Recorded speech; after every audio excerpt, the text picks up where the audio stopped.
On a summer day in 1925, 40,000 American Klansmen marched down Pennsylvania Avenue to proclaim their dislike for Catholics, Negroes, and Jews. Though the size of the gathering was unprecedented, the marchers that day were not the first or the last in our nation's history to cast the long shadow of hate.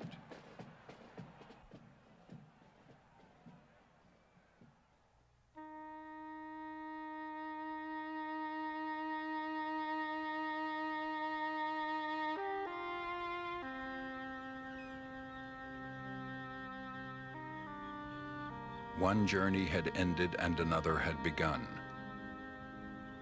When the first Europeans landed on our shores over 300 years ago.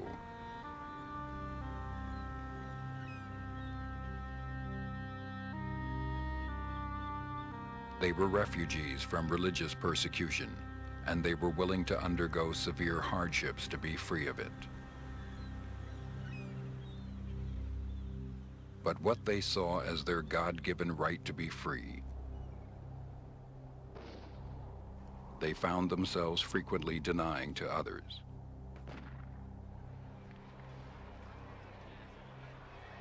When Africans were brought to the New World in chains, it would be the beginning of over 200 years of American slavery. By 1656, Quakers were persecuted, whipped, imprisoned, banished, and branded. Many were forced from the Massachusetts Bay Colony to survive in the wilderness. The Baptists of Virginia fared no better. Because of their beliefs, some were whipped at the stake, their ears cut off, and their tongues bored with hot irons.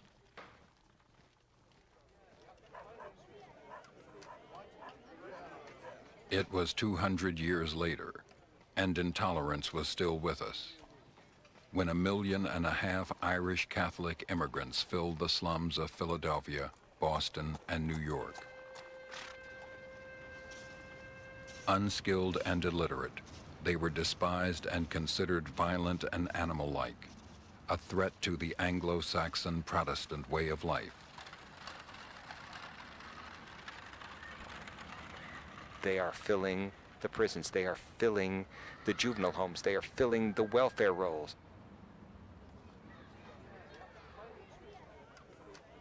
And they represented another threat.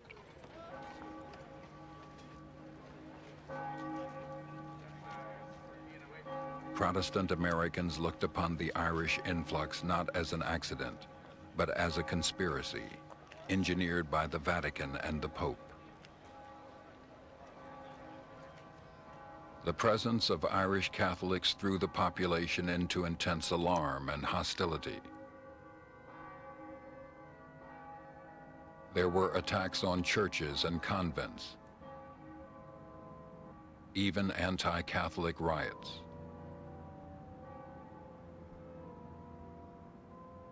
Hate took political form. Prominent Protestants created the American Know-Nothing Party. Their oath, to protect every American by resisting the insidious Church of Rome. To place in all offices, trust or profit, none but Native American Protestant citizens. To vote, nor give influence for any man, for any office, unless he be an American-born citizen, in favor of Americans ruling America.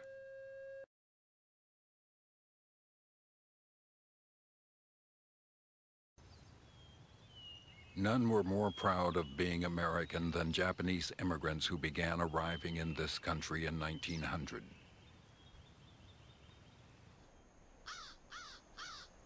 Within a generation, they had transformed American agriculture in the West. They were successful in establishing their own businesses and farms. But they were denied rights as Americans. Our parents couldn't buy homes because they couldn't become naturalized citizens by law. When the war broke out between the United States and Japan, Japanese Americans were eager to volunteer for the war effort.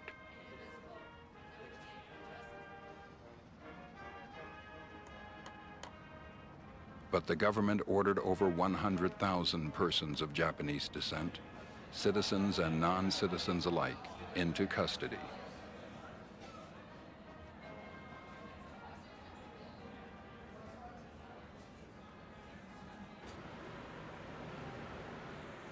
They were given 1 week to sell what they owned, including their homes and businesses, and prepare for evacuation. A lot of people lost everything.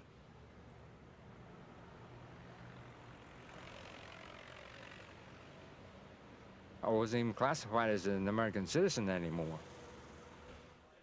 I didn't have a country. We were singled out as disloyal.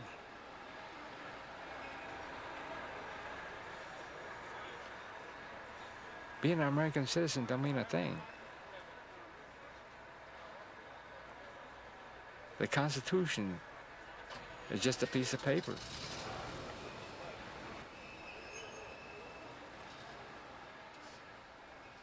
None of my non-Japanese friends ever came to say goodbye to me.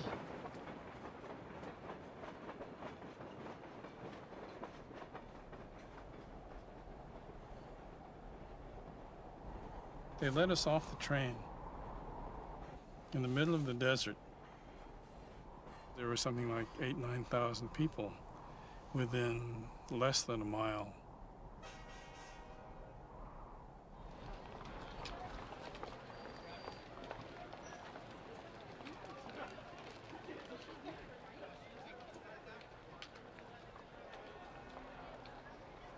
We kept saying, "Mama, this is America."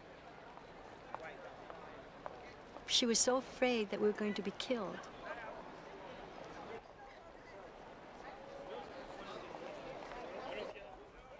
The camps were overcrowded. Thousands shared community toilets, mess halls, and washrooms. We were all in one room.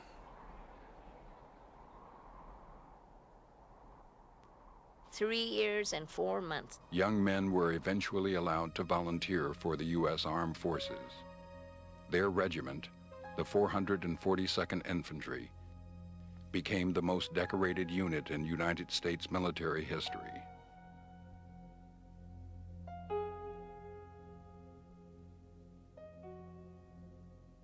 Felix Longoria joined the U.S. Army from Three Rivers, Texas. He was one of over 150,000 Mexican Americans who saw combat in World War II. Three Rivers, Texas, that's where we lived. All of us, all of the Hispanic people were discriminated against. The sad part about it is that we thought that that was the way of life. After the Japanese attacked Pearl Harbor, the young men of Three Rivers left to go to war. Felix Longoria was one of them. Married with a 2-year-old daughter, he was sent to the Pacific where his division went into combat in the Philippines. They only had one child, little girl.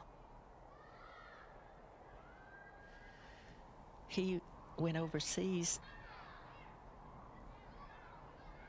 My sister received the terrible notice that he had died.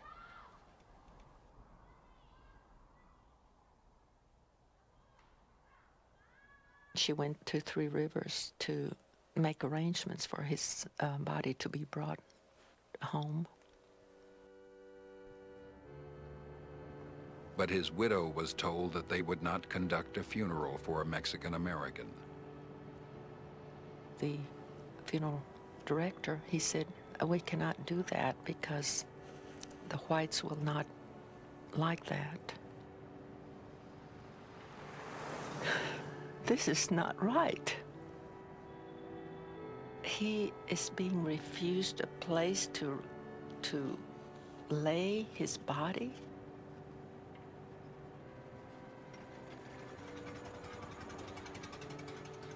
For someone to deny services to someone that had given his life in a strange land.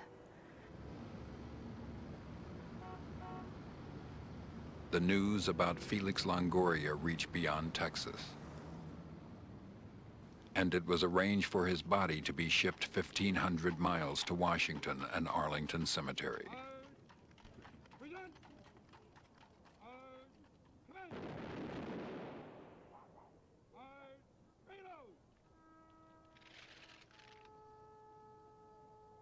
Why should I have come so many miles away to this cemetery